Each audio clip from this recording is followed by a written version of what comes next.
सावध झालो हरीच्या आलो जागरण, जेथे वैष्णवांचे भार, जय जयकार गरजत असे पळून या गेली झोप, होते पाप आडते तुगा म्हणे तया ठाया, ओल छाया कृपेची जेथे वैष्णवांचे भार, जय जयकार गरजत असे विठ्ठल विठ्ठल विठ्ठल।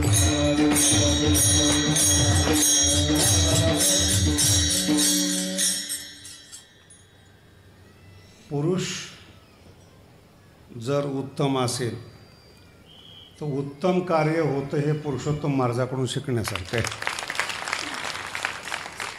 आणि मला आता कळालं हे उत्तम पुरुष असे आहेत की आमचे सगळे कीर्तनकार महाराष्ट्रातून निधी गोळा करतात आणि हे उत्तम पुरुष कीर्तनकाराकडून गोळा करतात। विठ्ठल विठ्ठल।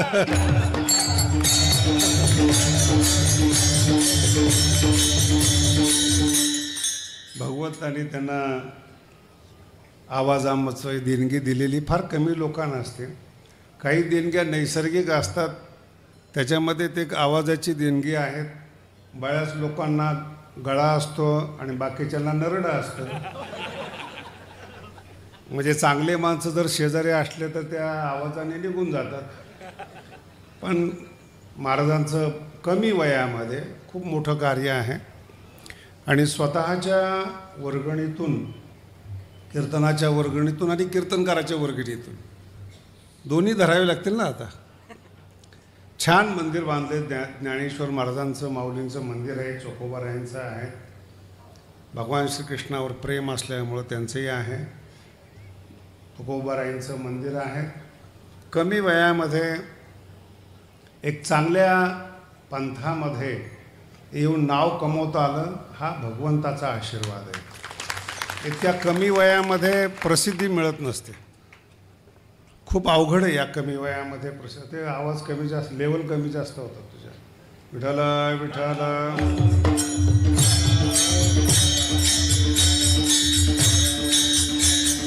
थोडा ट्रबल आणि बास ठेव आणि इको कमी कर जरा। विठ्ठल विठ्ठल।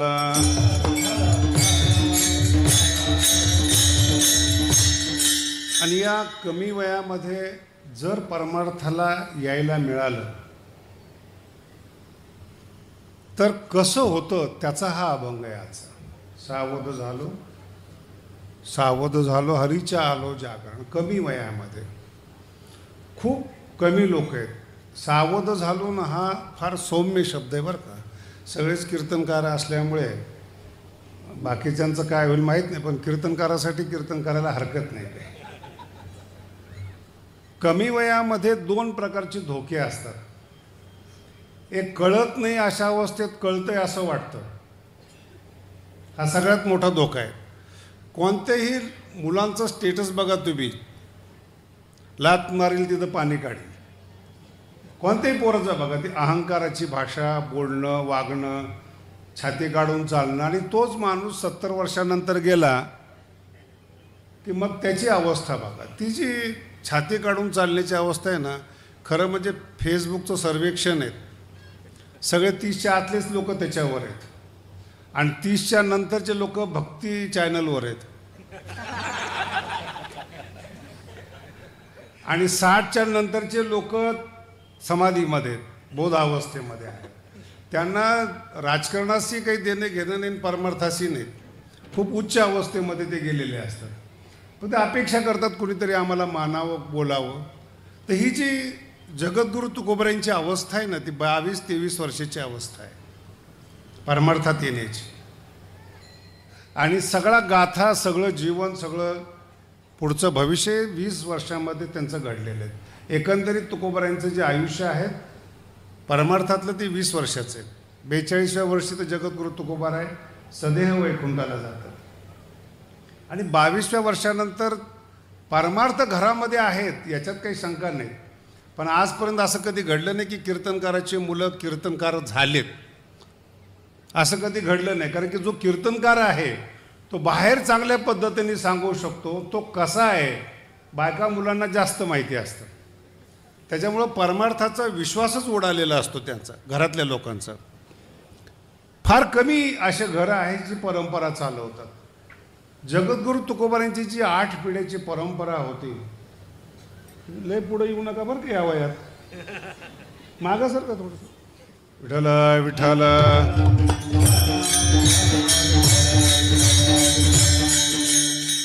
आणि त्या कमी वयामध्ये ज्यावेळेस परमार्थाला यायचं असतं ते का आलो त्याचं हे अभंगामध्ये कारण आहे. सौम्य शब्द आहेत, सावध झालो सावध, सौम्य शब्द आहेत तुकोबारांचे.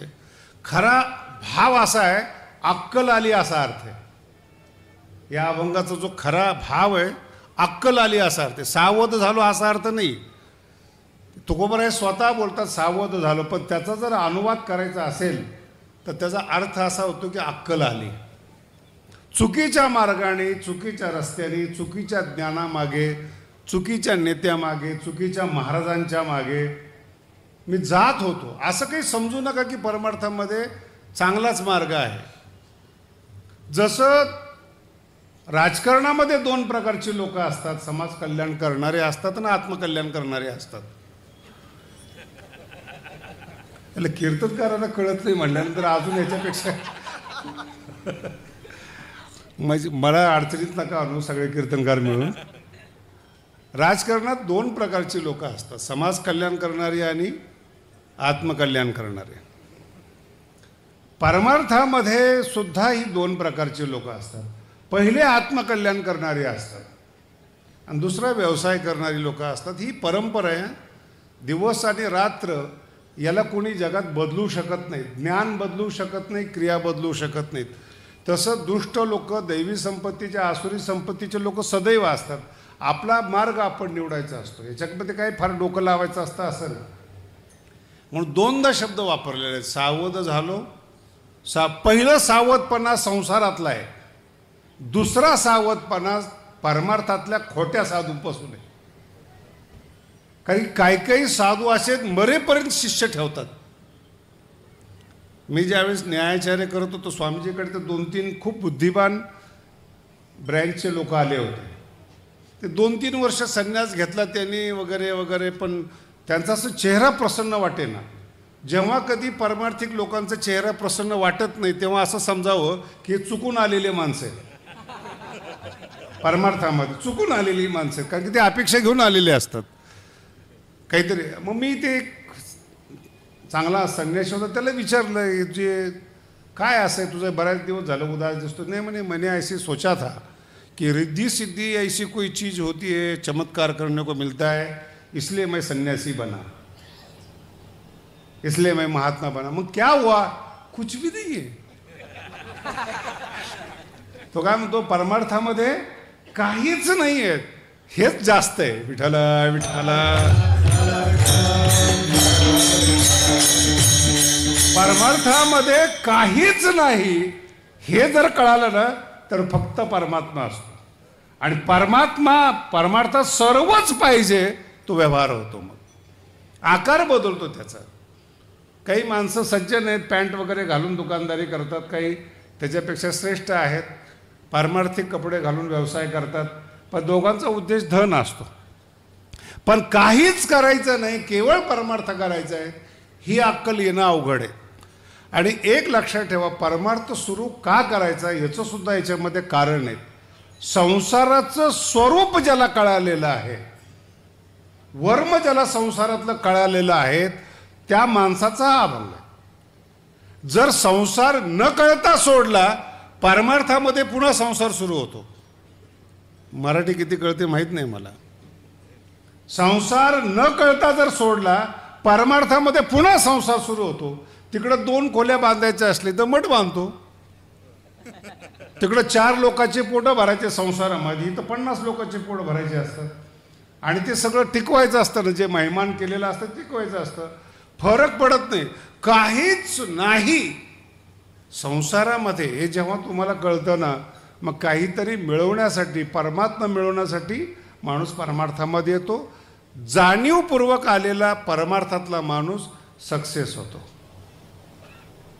नीट ऐका बरं का, अंधश्रद्धेने आलेला माणूस कधीही परमार्थामध्ये तो उलट चांगल्या परमार्थिकाला घेऊन पडेल. चुकीचा शिष्य आहे ना, चांगल्या चांगल्या गुरुला बाद करतात. मी एका महाराजांची खूप बदनामी झाली, तुरुंगामध्ये गेला. त्या महाराजाला मी विचारलं की तुरुंगात जायची परिस्थिती कशी आली. तरी फार सुंदर उत्तर दिलं, काय नाही शिष्यमंडळामुळे. म्हणजे काय, त्यांनी सल्ला दिला तसा तसा वागत गेलो आणि मग इथपर्यंत यायची पाळी आली. मी त्याला म्हटलं काही टेन्शन घेऊ नको, तुरुंगात आला असे काही फार विशेष नाहीत. आमचा परमात्मा इथून बाहेर गेलेला आहे. कृष्ण परमात्मा तुरुंगातून बाहेर आलेले आहेत. आता तेव्हा तू इथून पुढे विचार कर, बाहेर येण्याचा विचार कर. पण ते शिष्यमंडळाचं जाळं असं असतं. आता विषय निघालाच सांगतो तुम्हाला. एकदम मूर्ख माणूस असला ना, 2-4 शिष्य चमचे असं फुगवतात त्याला, काय चेहऱ्यावर तेज आहे तुमचं. पहिला टप्पा बरं का. जर कुणी असं म्हणलं ना चेहऱ्यावर तेज आहेत, अहो परमार्थात उपास तापास करून मरायची पाळी येते. एकादशीच्या दिवशी असलेली ज्ञानेश्वरी विसरते आणि हा सांगतो काय चेहऱ्यावर तेज आहे. पहिलं खोटं. तिथून थोडंसं. आणि दुसरा माणूस आला, आज काय बोललात तुम्ही, हृदयाला लागलं. पतनाची दुसरी पायरी, हृदयात लागलं. आणि तिसरे जेव्हा लोक येतात, हार फिर ती सगळ्यात जास्त. तुम्ही एक लक्षात ठेवा, निंदेनं माणूस जागा होतो जो बुद्धिमान असतो, आणि स्तुतीनं बुद्धिमान माणूस पतित होतो. सगळ्यात मोठी पायरी पतित होणे. रामायणामध्ये एक गोड प्रसंग आहे. हनुमंतराय लंका जाळून आले. हनुमंतराय लंका जाळून आले. रामचंद्र प्रभूच्या पाया पडल्या तर ती कीर्ती पसरलेली होती. रामचंद्र प्रभू म्हणतायत, हनुमंतराय काय पराक्रम केला, एका राजाची राजधानी जाळली तुम्ही. घर नाही, राजधानी जाळली. हनुमंतांनी घट्ट पाय धरले. रामचंद्र प्रभू म्हणतात, असं का करताय तुम्ही. नाही म्हणे, सामान्य लोक जेव्हा स्तुती करतात तेव्हा आमच्यासारखे सावरले जातात, पण देव ज्यावेळेस स्तुती करतो तेव्हा पडायची जास्त भीती असते. मोठा माणूस ज्यावेळेस बोलतो ना, त्यावेळेस सर्वसामान्य माणसाच्या अंतःकरणात अहंकार येतो. जर पडायचंच असेल तर पाय धरून ठेवलेले बरे म्हणून तुमचे पाय धरतो. लंका तेव्हा मी जाळली नाही. सोनं जळत नसतं. मी जाळली नाही लंका, तुमचा आशीर्वाद होता, मी निमित्त कारण होतो. हेच शब्द गीतेमध्ये. निमित्त मात्रम भव. काय शब्द आहेत? निमित्त मात्रम भव. अर्जुना तुझी ताकद आहे का ह्या लोकांना मारायची. भव हो निमित्त कारण. जेव्हा परमार्थ चांगला होतो, ज्ञान आपल्यामध्ये मूर्त आणि जीवन सुखी होतं, हा आशीर्वाद आहे. इथे अहंकार नको आहे. येतो कधी चुकीच्या माणसाजवळ आले की अहंकार सुरू होतो. आणि ही माणसं इतकी भयानक असतात. महाराष्ट्र या बाबतीमध्ये खूप भाग्यवान आहेत महाराज. 1000 कोटीचे आश्रम अजून महाराष्ट्रात नाही आहे. तुम्ही वृंदावनला जा, हरिद्वारला जा, 5-5 हजार कोटीचे आश्रम आहेत तिकडं. आणि आता त्यांच्यात सांभाळायला कोणी नाही आहेत. हे मी पाहतोय तिकडं. का? त्यांच्या टायमाला स्तुती करणारे आणि ते महाराज दोन्ही गेले. आणि त्याचं केवळ कारण, विशेष करून बुवा लोकांसाठी सांगतो, एकच कीर्तन 10 ठिकाणी करून लोक म्हणतात वा. नाही कळालं? 10 ठिकाणी चालू आहे त्याचं. मी एका महाराजाचं कीर्तन 78 पासून ऐकतोय.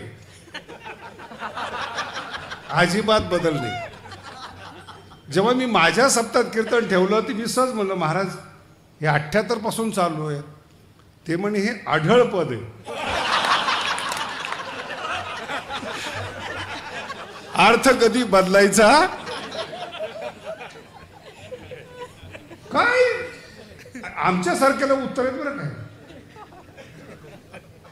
आणि काही चिंतन नीट लक्षात ठेवा. नदी वाहते म्हणून शुद्ध आहे. चिंतन वाहणारं असावं, थांबणारं टिपण असतं, चिंतन नसतं. अभंग एकच असू द्या, 10 वेळा करू द्या, प्रवाह बदलतो. न्यायशास्त्रामध्ये खूप चांगली म्हण आहे, एका नदीत 2दा स्नान नाही करता येत. ज्या पाण्यात स्नान केलं ना ते निघून गेलं, पुन्हा उडी मारायला दुसरं पाणी आलेलं असतं. जिवंत नदी, ज्ञान गंगे नहाले, याला साधू म्हणतात. विठ्ठला विठ्ठला.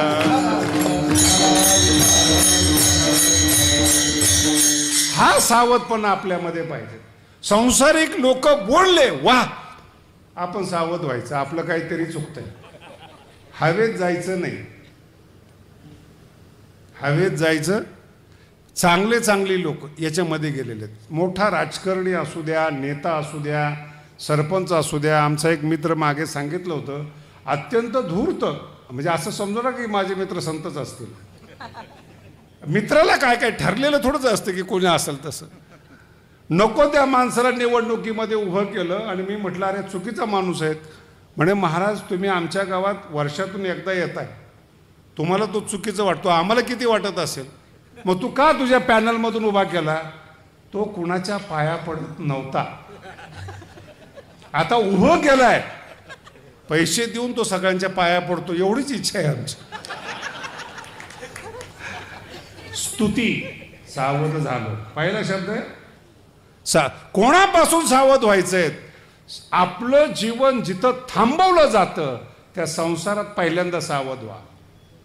आणि दुसरा शब्द असा आहे, आमचे कीर्तनकार आहेत, दुसरा शब्द असा आहे, आपल्या बोलण्याला जर परमार्थिक लोक चांगले म्हटले तर पुन्हा सावध व्हा, 2दा सावध व्हायचं. जर हरीच्या जागरणाला, आजचा दिवस जागरणाचा आहे, हरीच्या जागरणाला यायचं असेल तर 2 वेळा सावध झालेला माणूस मग परमार्थाला योग्य अधिकारी आहेत.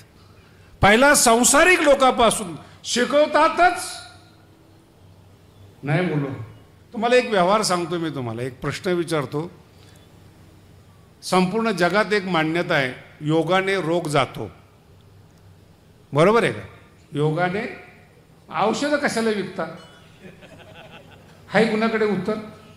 योगाने रोग जातो, औषधं कशाला विकतात? एकदा का व्यापाऱ्यामध्ये साधू सापडला ना, व्यापारीची ताकद आहे, साधूला सुद्धा व्यापारी बनवतात. जो विकला जात नाही योगा, तो सुद्धा विकला जातो व्यापाऱ्याच्या संगतीमध्ये. फार अवघड आहे हे प्रकरण. बरं, आता दुसरा टप्पा असा आहे, का पैसे कमवू नये? अर्थ हा पुरुषार्थ, का कमवू नये? कमवा, भौतिक जीवनामध्ये त्याला मर्यादा आहे. फार शब्द आहे भौतिक जीवनामध्ये. काय काय नवीन काय घेणार तुम्ही? एकदा घर बांधलं, एकदा गाडी घेतली, एकदा कपडे घेतले, काय करणार आहे नवीन?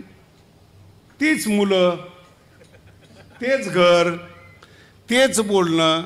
पैसा वाढला म्हणून नवीन पदार्थ जन्माला येत नाही. परमार्थामध्ये नित्य नूतन आनंद आहे. जो आज आनंद आहे तो उद्या नाही, उद्या नाही तो परवा नाही, प्रतिक्षणी नाही तो. हा परमार्थ आहे, नित्य नूतन. रोज ज्ञानेश्वरी वाचा, नवीन आनंद येतो. विठ्ठल विठ्ठल.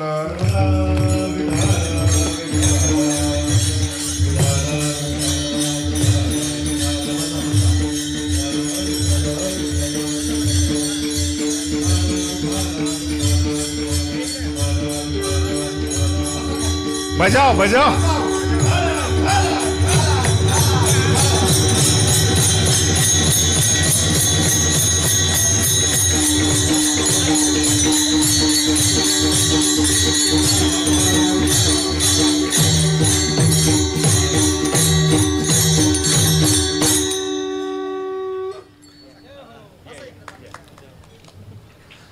लक्ष्मीचा भाऊ आहे शंख, तो भीक मागायला कामाला होतो, किती वाईट गोष्ट आहे.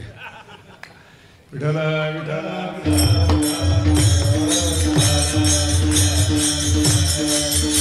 नवीन काहीच नाही संसारामध्ये, काहीच नवीन नाही. आश्रम बांधा, संसार करा, पदार्थ तेच असतात. भगवंतांनी निर्माण केलेलं सिमेंट, दगड बिकट सगळं तेच. माणसं माणसंच आहे शेवटी, काही करू शकत नाही माणसं. परमार्थामध्ये वेगळं आहे. समाधी अवस्था आहे, नित्य नूतनता आहेत, ज्ञानाचा अनुभव आहे, चिंतनाचा अनुभव आहे, हजार प्रकारचे अनुभव आहेत. पण ज्याला मिळालेलं आहे त्याची संगत जर नाही मिळाली तर चुकीचा महाराज मरेपर्यंत शिष्य बनवून ठेवतो. म्हणून सावध झालो. काहीच नसतं. आळंदीमध्ये सुद्धा असे काही आश्रम आहेत, तिकडं आहेत. कुछ नाही बेटा, सेवा करो. कितना दिन सेवा करो, अपने आप ज्ञान हो जाएगा. कुठलं सूत्र आहे, अपने आप ज्ञान हो जाएगा? काय सावध जा, ह्या संतापासून सावध राहा. दुसरा शब्द पुन्हा ऐका. जो साधू संसारासाठी आशीर्वाद देतो तिथून सावध राहा. जो संसार साधूनी सोडलेला आहे तोच संसाराचा पुन्हा तो आशीर्वाद देतो. किती मूर्खपणा आहे हा. याने सोडलेला आहे, याचा झालेला नाही संसार, याने सोडलेला आहे, तो दुसऱ्याला आशीर्वाद देतो. कुठलं पुण्य आहे? तुकोबारायांचा निर्याण प्रसंगामधला एक फार गोड प्रसंग आहे. जेव्हा तुकोबाराय सदैव वैकुंठ गमनाला चालले, सगळे गावचे लोक आले, काही राजकारणी आले. महाराज तर तुम्ही चाललात वैकुंठाला, आशीर्वाद देऊन जा. जगद्गुरु तुकोबाराय वैकुंठाला जाताना सुद्धा पुण्य खर्च करत नाही. याला परमार्थ म्हणतात. पुण्य खर्च करत नाही याला परमार्थ म्हणतात. आता आशीर्वाद तर द्यायला पाहिजे ना. आलेले आहेत मागायला. तुकोबारायांचा शब्द पा किती सुंदर आहेत. कर्म धर्म तुम्हा असावे, तुमचं कर्म तुमचं धर्म कल्याणकारी हो. नाही कळलं म्हणून तर अभ्यास करायचा आहे. कर्म आणि तुमचं धर्म तुमच्या बरोबर, माझा त्याच्यामध्ये कुठल्याही प्रकारचा हस्तक्षेप. कर्म धर्म तुम्हा असावे. पुण्य खर्च करत नाहीत. पुण्य साठा आहे. पुण्य तुमचं व्यक्तिमत्व आहे. पुण्य तुम्हाला उजागर करणार आहेत. पुण्यामुळे देव भेटतो, पुण्यामुळे ज्ञान होतं, पुण्यामुळे परमार्थ होतो. पुण्याची गणना कोण करे, हा साठा आहे परमार्थातला. आणि हे पुण्य जर खर्च करायला लागलं ना तुम्ही, सांसारिक लोकापेक्षा ऐश्वर्य संपन्न जीवन जगता येतं परमार्थात, पुण्य खर्च करत असाल तर. आणि मग दया पुण्याची ही ओवी ना फार गोड आहेत, लक्ष देण्यासारखी. उटी शब्दाचा खूप सुंदर अर्थ आहे. आतमध्ये मूर्ती असते आणि वरून उटी लावली जाते. कीर्तनकारासाठी बोलतोय. आतमध्ये ओरिजिनल मूर्ती असते आणि वरून उटी लावली जाते.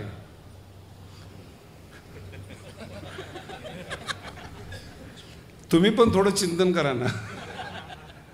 काहीला ज्ञानाची उटी असते, त्याला गायनाची उटी असते, काही कलेची असते, काही वक्तृत्वाची असते.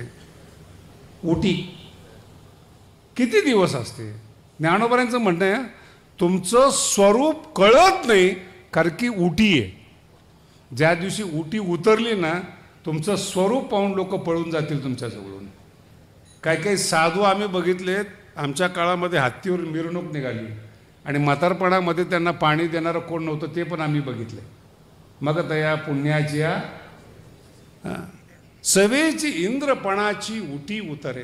ज्ञान संपायला वेळ लागत नाही हो. भगवान शंकराकडे एक जण गेला, त्याने सांगितलं महाराज थोडंसं रिद्धिसिद्धी कमी द्या. त्याने दिली. दुसरा गेला त्याला दिलं, तिसरा गेला त्याला दिलं, चौथ्याला कळालं हे देणार आहे, पण तो जुगारी होता. तो गेला शंकराकडे, महाराज तुम्ही 3 लोकांना दिलं, मला काय तू माग. जुगारी काय म्हणलं माहिती का, आम्ही सोडावं मागणं, तुमच्याकडे किती ते सांगा, लावू आपण डावावर. भगवान शंकर जुगाऱ्याला पण देऊ शकत नाही. काय म्हणतो तो, लावा, काय तुमच्याकडे काढा आपण डावावर लावू. लक्षात येतं. अतृप्त आत्मा म्हणतात त्याला. काही माणसं इतके श्रीमंत आहेत, वर्णन आलेले काय काय लोकांचं, 500 वर्ष रोज 10 लाख खर्च केले तरी संपणार नाही. अरे ठीक आहे, आयुष्य कुठून आणणार, तारुण्य कुठून आणणार, चमक कुठून आणणार तुम्ही. कधी ना कधीतरी या मृत्यूलोकातून तुम्हाला जायचंय. म्हणून सावध झालो. जगद्गुरु तुकोबारायांचं पारमार्थिक आयुष्य 20 वर्षाचं आहे. 20 वर्षामध्ये भगवंत भेटले, परिपक्व झाले, देव भेटले, अभंग निर्माण झाले, सदेह वैकुंठाला गेले. मी कीर्तनकारासाठी सांगतोय. किती वर्षाचा आहे परमार्थ तुकोबारायांचा? 20 वर्षाचा. आणि ज्यांनी 80 वर्ष परमार्थ केला ते इथेच आहेत अजून. जुने कीर्तनकाराचे तर एवढ्या समस्या आहेत महाराज, ते आम्हाला येऊन सांगतात, महाराज जरा तरुण पोरांना सांगा आमचा आदर ठेवा म्हणून. म्हटलं सांगून आदर ठेवला जात नाही, आहे तेवढा सांभाळा. काही जुने कीर्तनकार आहेत, कीर्तनकाराबद्दल जास्त बोलतात, पैसे घेतात, मानधन घेतात वगैरे वगैरे बोलतात. मलाही तक्रार केली, महाराज तुम्ही 2 शब्द बोला. म्हटलं किती घेतात? त्या अजून मी 10,000 वाढवायला लावतो. म्हटलं असं का? समजून घ्या बरं का, परमार्थ देखील समजण्यासारखा आहे. जेवढे नेते लोक आहेत यांची IT यंत्रणा आहे, प्रचार प्रसार करणारी यंत्रणा आहेत, IT सेल म्हणतात त्याला. कार्यकर्ते आहेत, ते जे काम करतात ते समाज तळागाळापर्यंत पोहोचवतात. म्हणजे कार्यकर्ते जे तळागाळापर्यंत पोहोचवतात ते फुकट पोहोचवतात का? बोला ना. आता हे पण कीर्तन सांगायचं काय? काही ना काहीतरी दिलं जातं त्यांना, त्यांचं कुटुंब सांभाळलं जातं, त्यांचं घर सांभाळलं जातं, त्यांना कॉन्ट्रॅक्ट दिलं जातं, कार्यकर्त्यांना श्रीमंत केलं जातं. जर एक नेता आपल्या कार्यकर्त्याला श्रीमंत करतो तर माऊली आमच्या कीर्तनकाराला श्रीमंत करत असतील तर तुमच्या पोटात का दुखतो?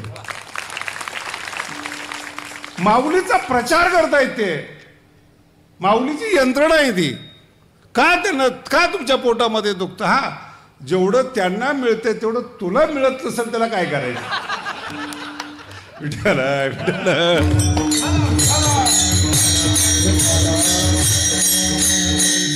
आमच्या नारळी सप्ताहामध्ये माझाच मित्र होता, खूप अभ्यास आहे त्याचा, संस्कृतचा खूप अभ्यास आहे. त्याचा अभ्यास माझ्याशिवाय कुणाला समजत नाही.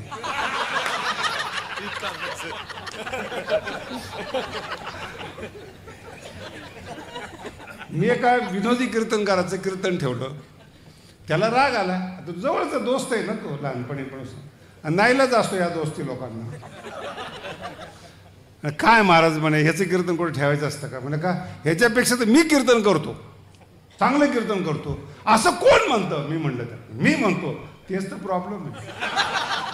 समाज म्हणला पाहिजे कीर्तन आवडतं. माझा मुद्दा लक्षात, मी सपोर्ट करतोय असं नाही. म्हणून मी स्तुती करताना म्हटलं गळा ईश्वराने दिलाय पुरुषोत्तमाला, त्याचा आनंद घ्या. तो किती घेतो याच्यावर विचार नका. अगदी उघड बोलतोय. निसर्गाने दिलंय ना त्याला. निसर्गाने एखाद्याला विनोद बुद्धी दिलेली, तुम्ही करा बरं विनोद. काही काही असे कीर्तनकार आहेत, विनोद करायला गेला तर अगोदर ते हसून घेतात आणि त्यांच्या हसण्यावर लोक हसतात, मग यांना कळतं की कशावर हसले. विषयाची मांडणी, वक्तृत्व या सगळ्या गोष्टी महत्वाच्या आहेत. का असं होतं जीवनामध्ये? निसर्गाने दिलेलं आहे.